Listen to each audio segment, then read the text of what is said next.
Evangelizé le monde TV.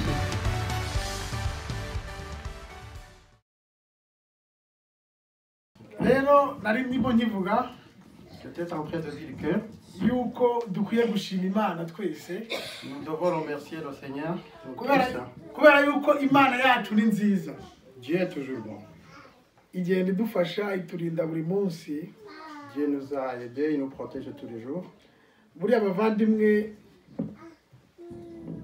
ntidukarware n'umwanzi wawe ntakarware.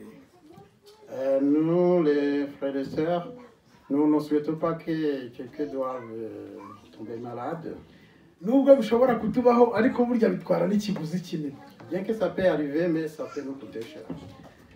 Imana rero yo ni nziza kandi igenda iturinda izo mbaraga zose z'umwanzi. Dieu est bon et il nous protège toujours la force du mal.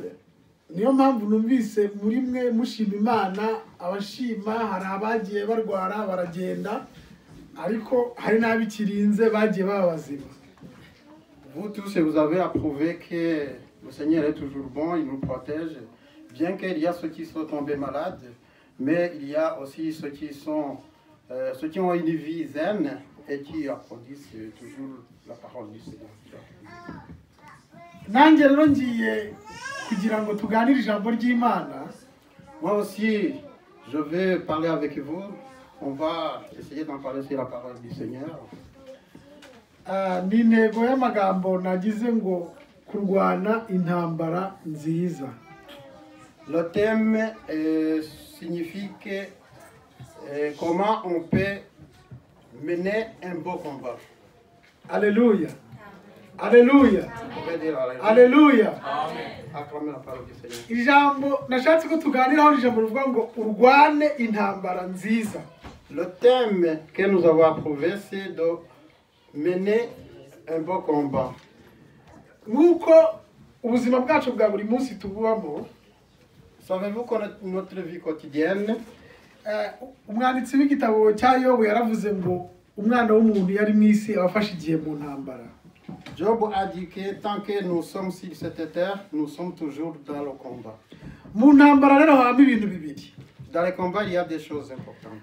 Hari abantu bombi icyo bahuriyeho nuko baba barwana. Déjà, il y a un adversaire, il y a les deux pentagonistes. Igihari rero harimo gutsinda no gutsindwa. Donc, dans le combat, il y a le vainqueur et le vaincu. Bisobanuye ngo niba uri mu ntambara, Cela signifie que quand tu es dans le combat, iyo urwanye nabi urayitsindwa.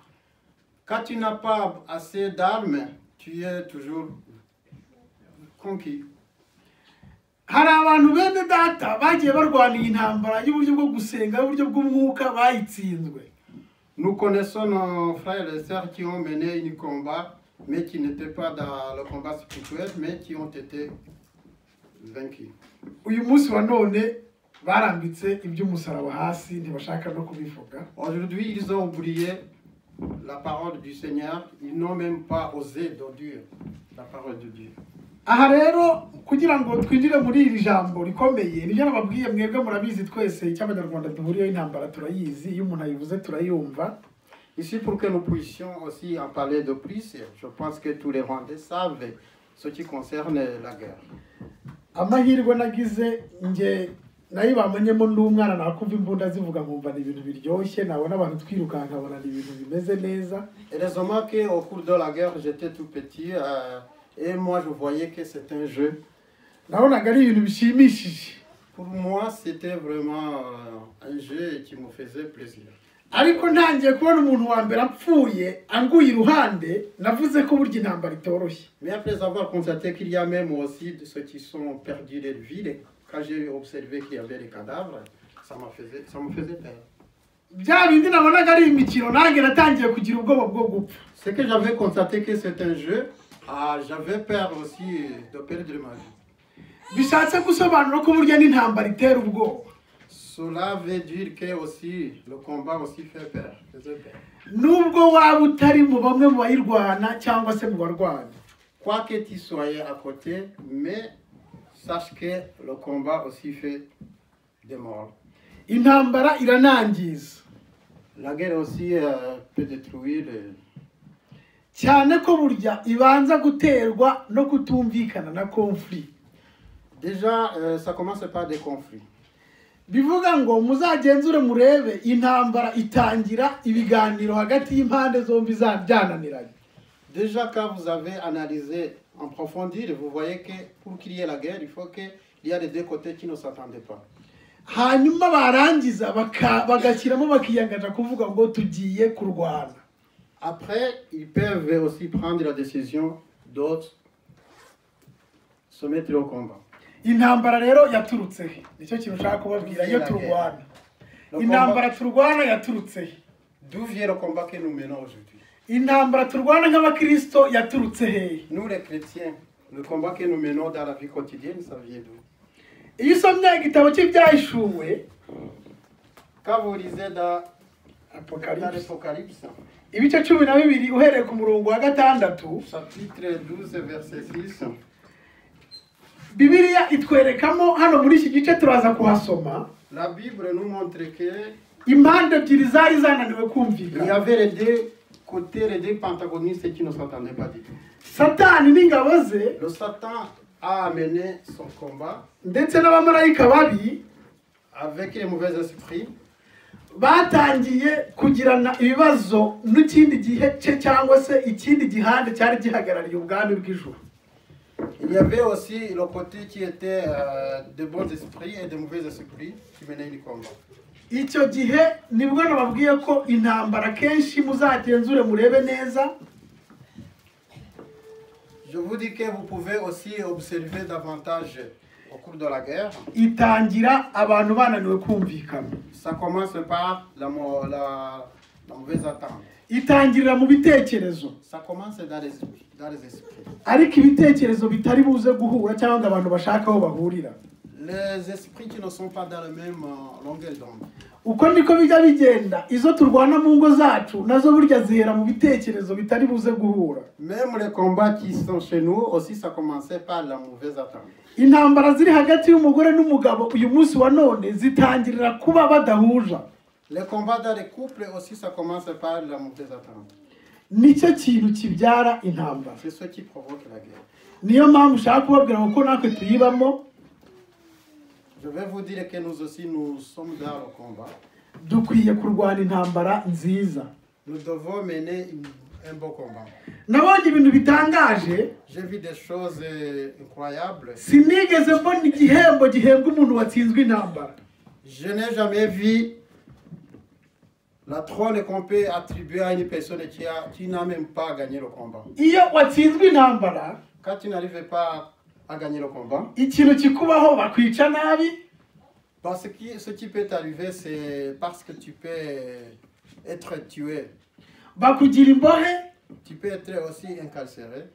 Niyo mpamvu Pawulo C'est pourquoi Paul yandikiye Abefeso arababwira ngo twebwe Imana yadukuye mu bubata bwa Satani. il a écrit aux Éphésiens et il disait que le Seigneur nous a délivrés. Nukubera yuko twari twaraboshywe twaratsimbiwe kwa Satani. On était incarcérés sur Satan.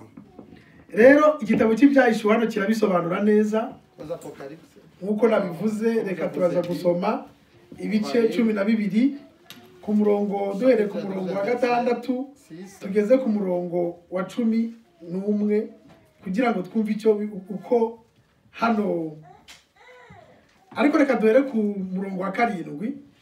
Apocalypse chapitre 12 verset 7 jusqu'à 11. Apocalypse chapitre 12 verset 6 jusqu'à 11. Verset 7 jusqu'à 11. Verset 7 jusqu'à 11. Byahishuwe ibice 12 murongo wa 2 kugeza ku murongo wa 11. Ndashaka kubabwira ngo intambara turwana yaturutse hehe.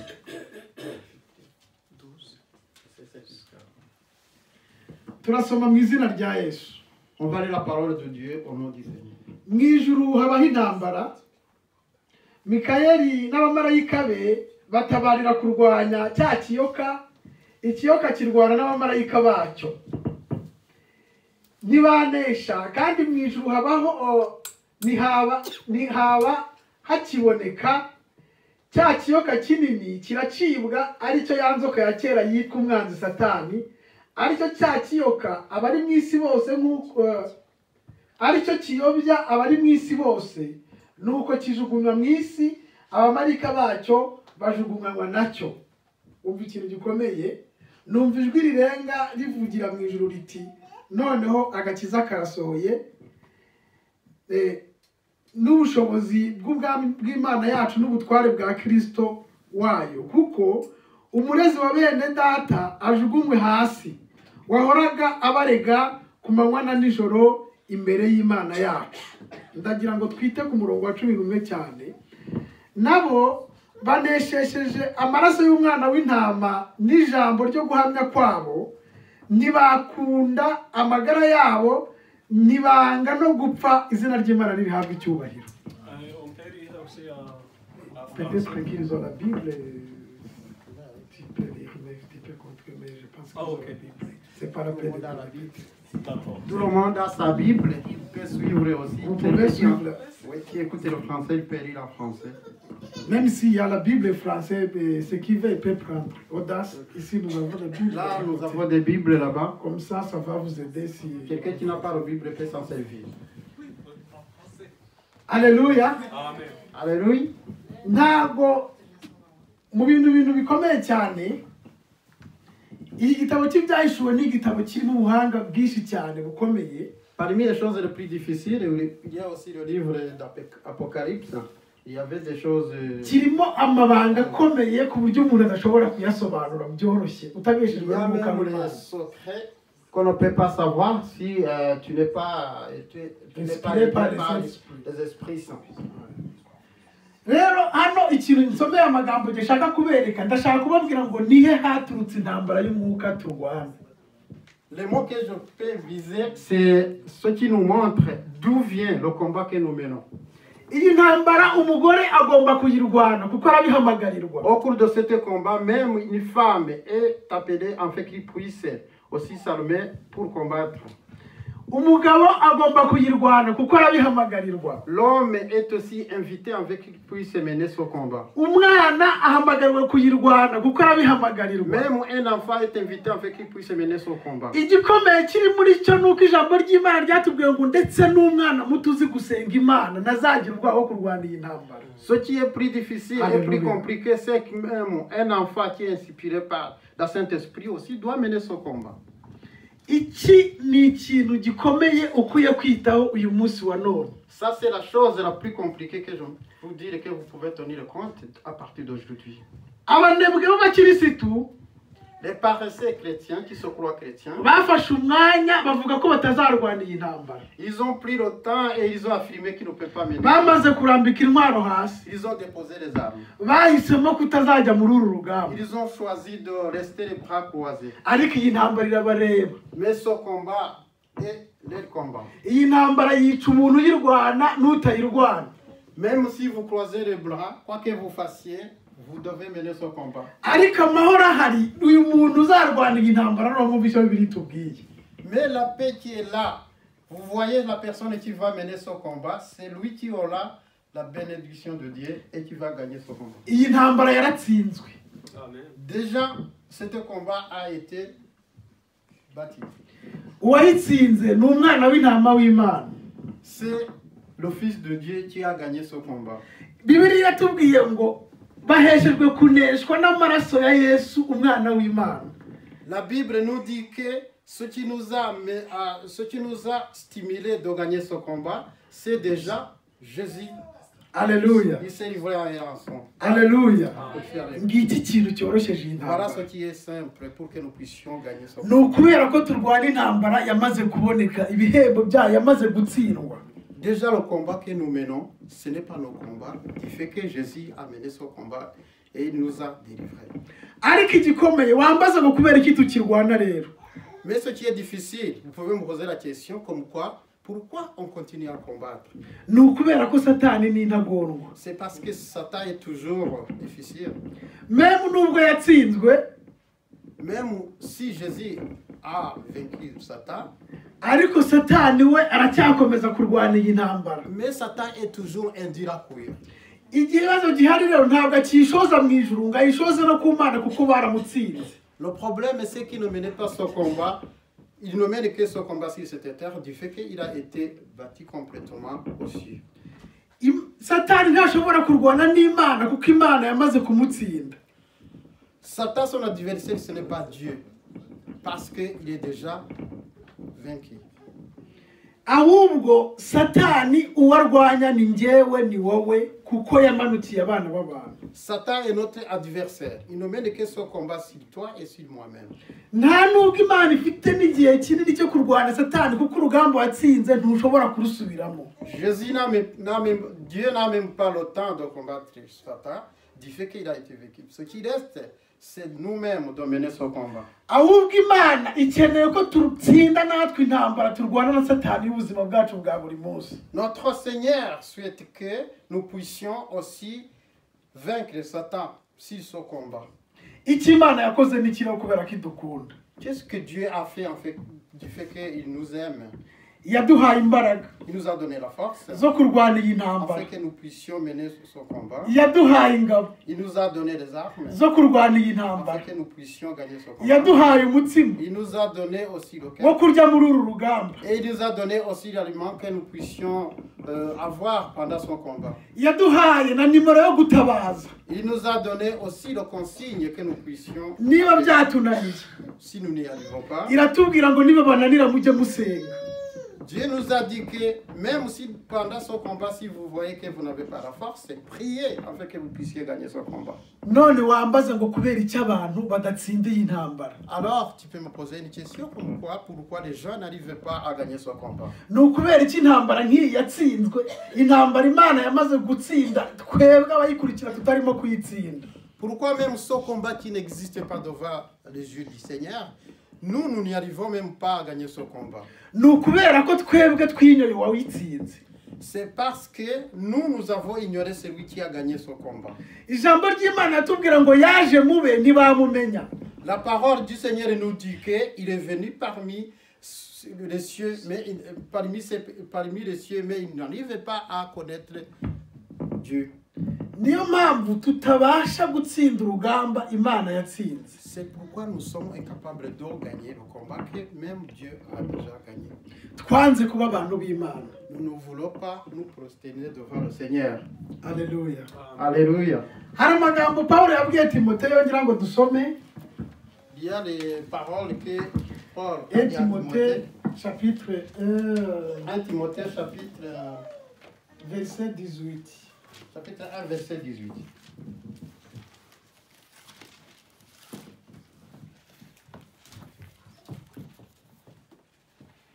Reka dusome mu izina rya Yesu. Lisons au nom du Seigneur. Mwana wanjye Timoteyo, ndakwihanangiriza nkurikije ubuhanuzi bwa kera bwahanuye ibyawe kugira ngo buduheshe kurwana intambara nziza. Ayo niyo magambo yanditse. Turagenda none tujye muri Timoteyo wa kabiri. On va regarder aussi à Timothée 2. Chapitre 4, chapitre 4, verset 7. verset 7.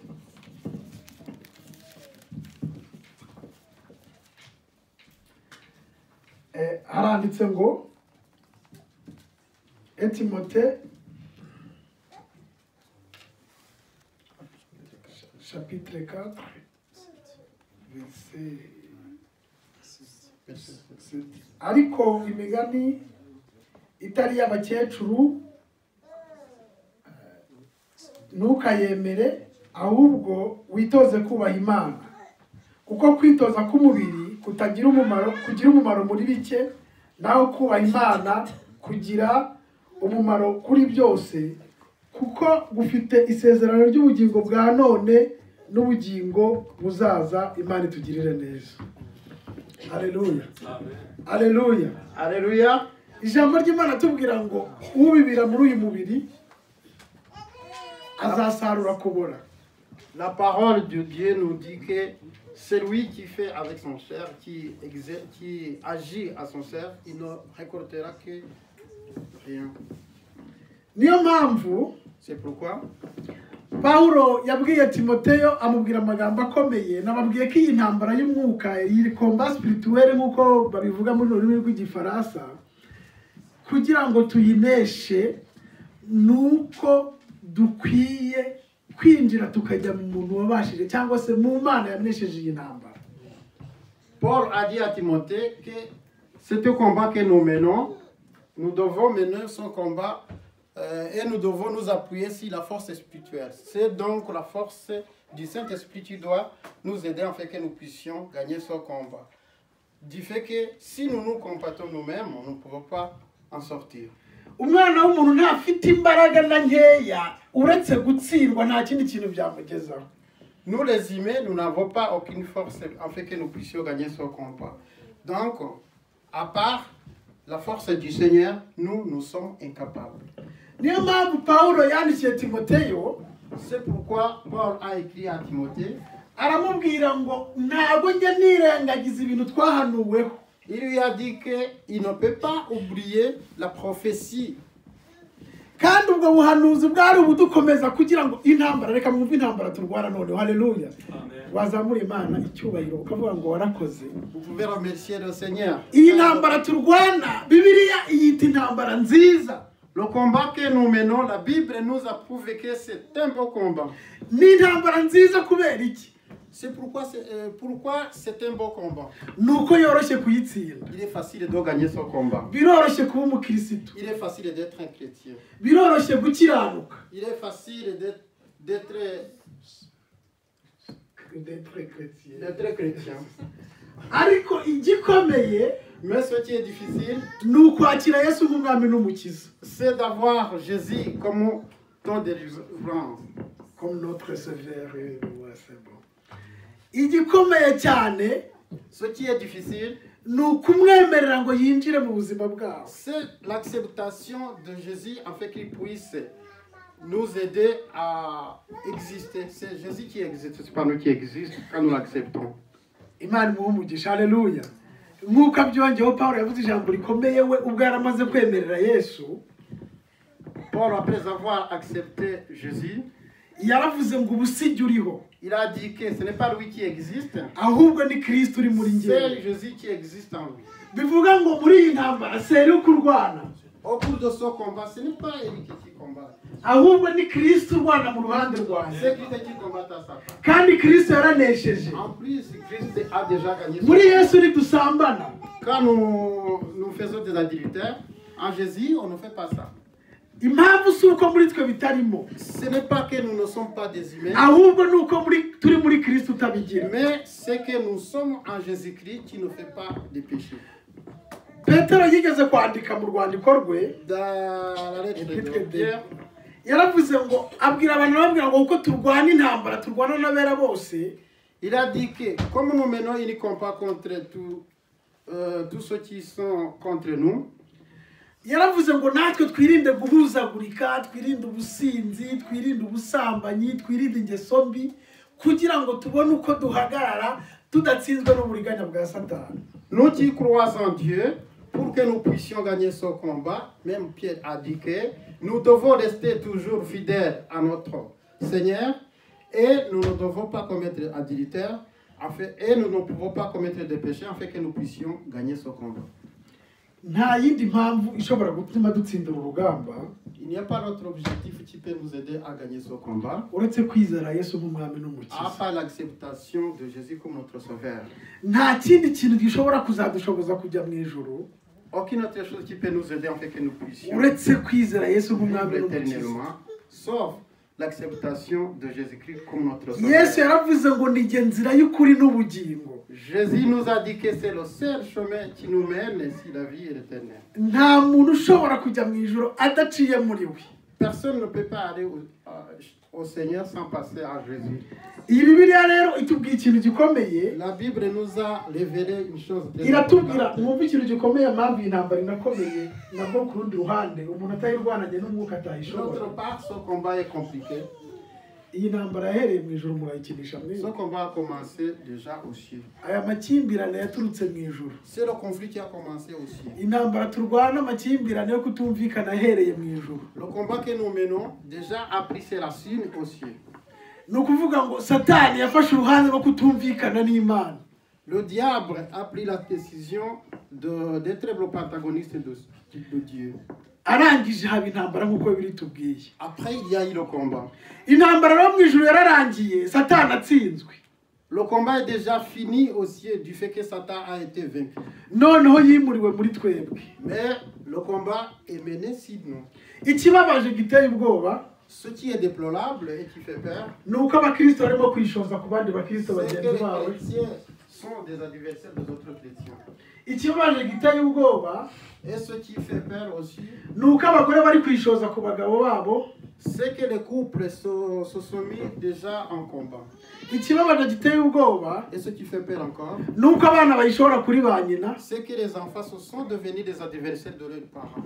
Ikibabaje giteye ubwoba, Ce qui est aussi déplorable, nuko abaturanyi bayishozanyaho. c'est que les voisins sont contre les voisins. Ikibabaje giteye ubwoba, En plus de ça, nuko amatorero amadini yajya arimo arwanyana nayo yinjiye muri iyi ntambara entre c'est comme même aussi les églises aussi sont contre les autres. iyi ntambara aho kugira ngo tuyerekeze kuri Satani, Au lieu de combattre Satan, twatangiye kurwana ubwacu. on a mis le combat entre nous. Aho kugira ngo ibibazo tubishyire kuri Satani, Au lieu de penser que c'est le Satan qui est notre problème, twatangiye kubirebera kuri bagenzi bacu. on est déjà se mettre d'accord que le problème c'est nos voisins ou c'est nos amis. Aho kugira ngo turebe ko ari Satani, Au lieu des gens de savoir que c'est Satan qui nous mène dans... abantu bayishyize ku Mana. Les gens pensent que c'est Dieu qui est contre nous. Iyo uganira n'abantu bavuga ngo abantu mu ijuru bananirwa intambara bayitsinde bazi ko Satani ari umugome nibarangiza bayimurire mu isi. Quand vous parlez avec les chrétiens, même ceux qui se croient chrétiens, ils vous disent que comment se fait-il que déjà les humains ont amené le combat sur nous, alors que le combat devrait être aussi. Imana ko yarizi ko Satani afite imbaraga, Dieu savait que Satan était fort. ngo kubera iki yamutwoherereje. Pourquoi il nous a amené le diable sur nous alors que nous sommes faibles? Ariko ikintu abantu batamenye, Mais ce que les gens ne savent pas, nuko Bibiliya hano muri murongo wa 11 ibisubizo. c'est que dans la Bible, déjà dans le verset 11, il y a la réponse. Bibiliya avuga ngo nuko ihaye abo bantu imbaraga La Bible nous dit que Dieu nous a donné la force biciye mu maraso y'umwana w'intama. par son Fils unique Jésus-Christ. Kandi izo mbaraga yaduhaye Et cette force qu'il nous a donnée, ni ukugira ngo dutsinde iyi c'est ntambara. pour que nous puissions gagner ce combat. Cyakoze ntituzayitsinda mu izina ryacu Mais bwite, nous ne pouvons pas gagner ce combat nous-mêmes. tuzayitsinda mu izina ry'uwayinesheje. Nous devons gagner ce combat par son Fils Jésus-Christ. Kubera iki tudatsinda rero? Pourquoi nous ne pouvons pas gagner ce Ni combat? uko tudafite uwo mwana. C'est parce que nous n'avons pas Jésus. Umuririmbyi yararirimbye, Le chanteur nous a chanté. mu gihe ubonye ko udafite urukundo, Tant que tu n'as pas l'amour, ujye umenya ko umwami wawe sache que ton Seigneur cyangwa umwuka wera et que le Saint-Esprit yabonye ko wiyobora, a vu que tu te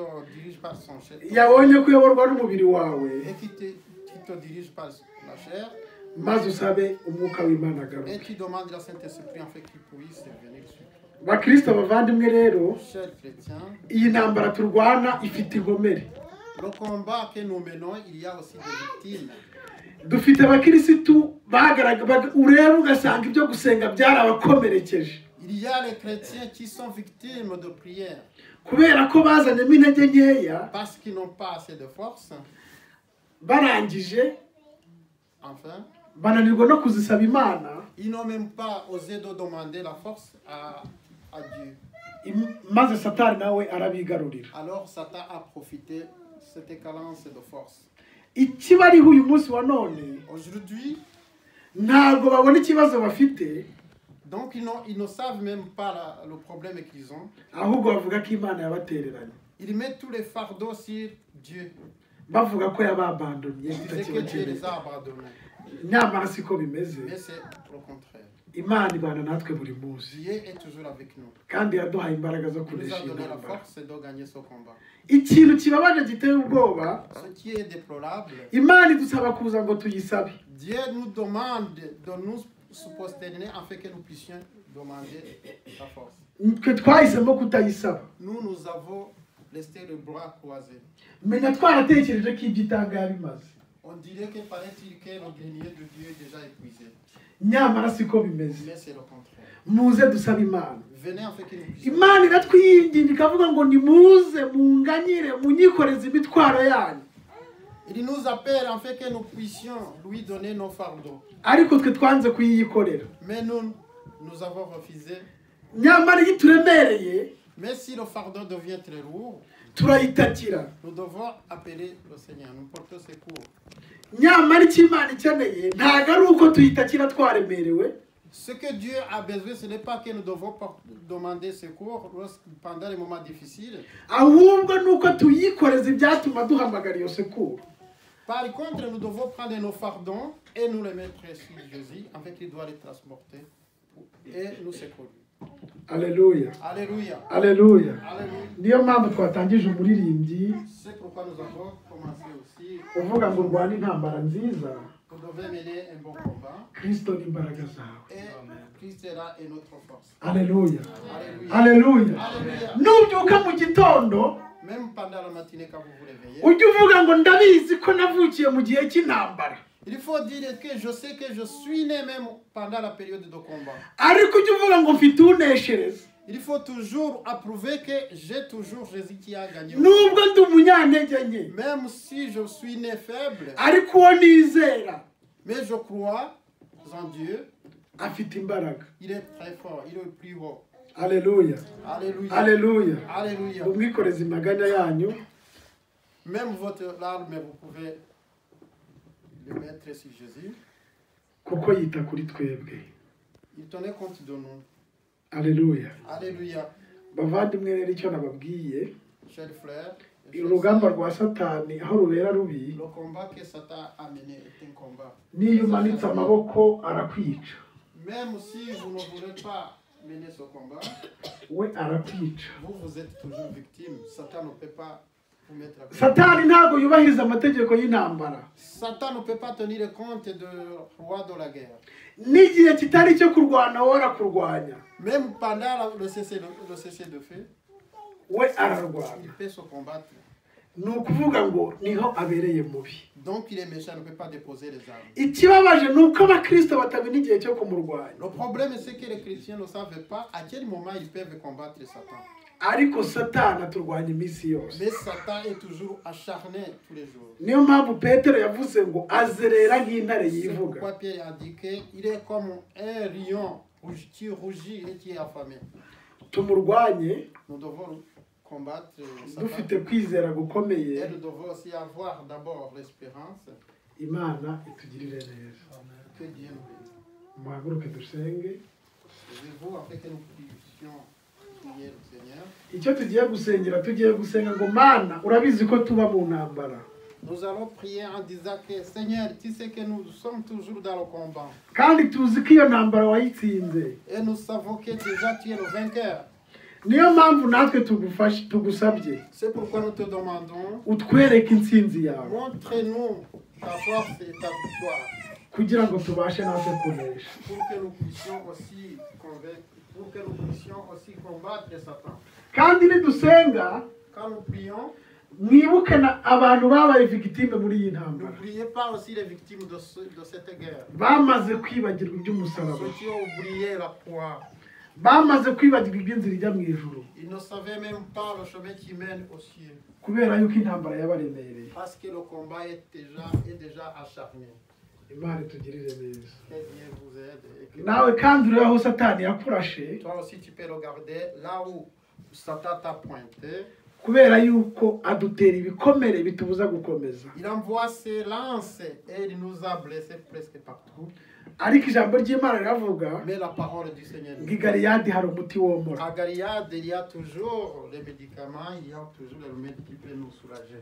Alléluia. Alléluia. Turagushimiye Mana yacu. Nous te remercions, Seigneur. Alléluia. Tugushimiye kugira neza. Tu es là, Seigneur, tu es le bon Tugushimiye Dieu. yuko nubwo turi muri iyi si dufashe igihe mu ntambara ariko wanesheje. Bien que nous sommes si Waratsinze natwe dukwiye kwemera kugendera mu butware bw'abantu nous batsindishijwe. aussi nous acceptons. Dufite imbaraga zihamye, dufite imbaraga zikwiriye.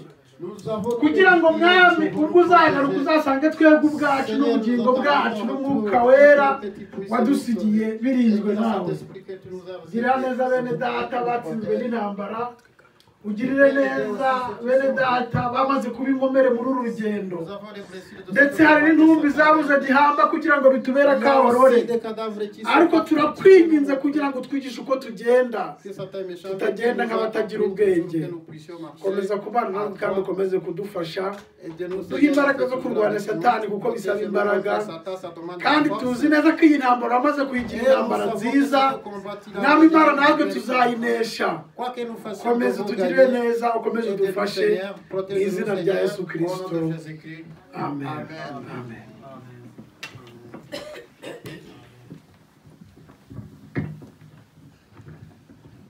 Zambaraga zose zandwanyaga